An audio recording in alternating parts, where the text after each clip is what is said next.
Welcome folks, I am Jaby Koay, joined by ACHARA KIRK. Hello. We're talking about Bumblebee Tune-Up, the new Transformers movie that is about to come out. We got to watch an early screening of it. Well, I wouldn't say a screening because we paid for it. It was an early showing at AMC, and man, it was worth it. It was a very, very, very good movie. It's directed by Travis Knight, and I want to say real quick that this is his first live action film. The very first film he put out was Kubo and the Two Strings. And I actually appreciated that from a technical standpoint. I had a couple of problems with the story and maybe some of the casting, but overall I appreciated the endeavor, the craftsmanship behind it. Right. And here, after the film, they actually had a behind the scenes. I don't think this is gonna be at regular showings. This is because we went to an early showing.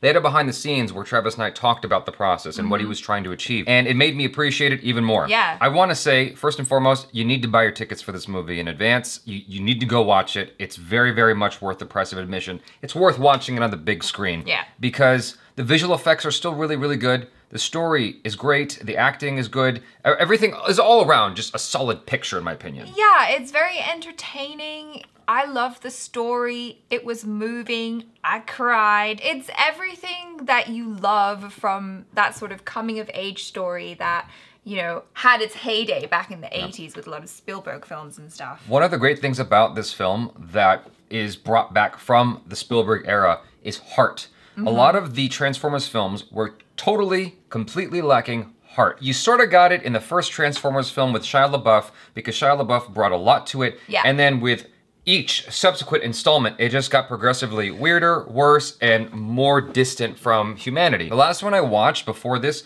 with Mark Wahlberg, I actually enjoyed it, but from a place of, wow, this is ridiculous. And only that. Whereas here, it kind of throws away a lot of what you're used to from the Transformers films. It gives you a very powerful opening, but then it's mostly about a story. It's mostly about this journey with this girl and her, for lack of a better phrasing, her pet robot. Yeah. And I really appreciated how it simplified everything. And it seems that Travis Knight, that was his objective, was to simplify a lot of things to help you hone in on what matters most. Yeah, and it's the relationship between those two and the things that they discover about themselves. Right. And that makes it so compelling. And it was really, really well acted. I have to give kudos to Hailee Steinfeld because it was her acting that really, really pulled me into the story and was the emotional heart of it. I liked John Cena in the film. There were some moments that those who watched it with us were a little bit questioning. Yeah.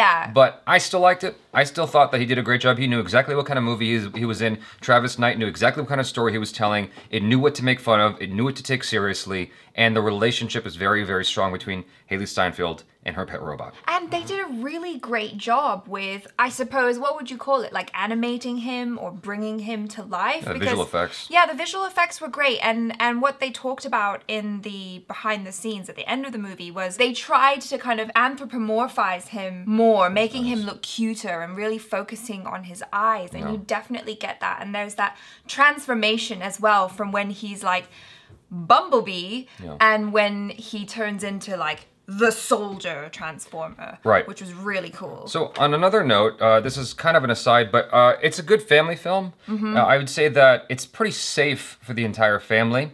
From the standpoint of, this is very obvious because you have a lead young woman. I think that it's a great film for everybody. Yeah. It's not just for women. I think that it's a good film for girls. It's a great film for, little girls to look at and go, oh, that's cool, like I want to be like that. But I don't think it excludes anybody.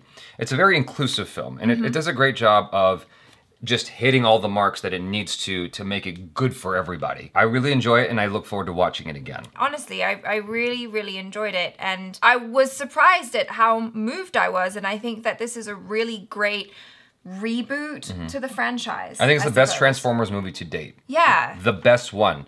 If you're all about what came before, like just the kind of endless, senseless action, just barrage of visual effects and as much destruction as possible, you might not appreciate this one as much unless you've got that kind of flexibility to appreciate a variety of films. So if you're a devout loyalist to those original Transformers films, you may not like this one as much, but I still say watch it because in my opinion, it is the best one. To be fair though, there were a lot of very epic battle scenes between the different Transformers Transformers. It pales in comparison to the amount of action you got in the other Transformers films, and I don't have a single problem with that. The other Transformers films were pretty much all action and way too much improvisation that just didn't need to be in the film. Whereas this was very focused. It knew exactly what it was trying to do from start to finish, what morals it was trying to share, what, you know, what ideas it wanted to communicate. The journey. Yeah, everything. It was a solid picture all around, and I strongly recommend it, you guys.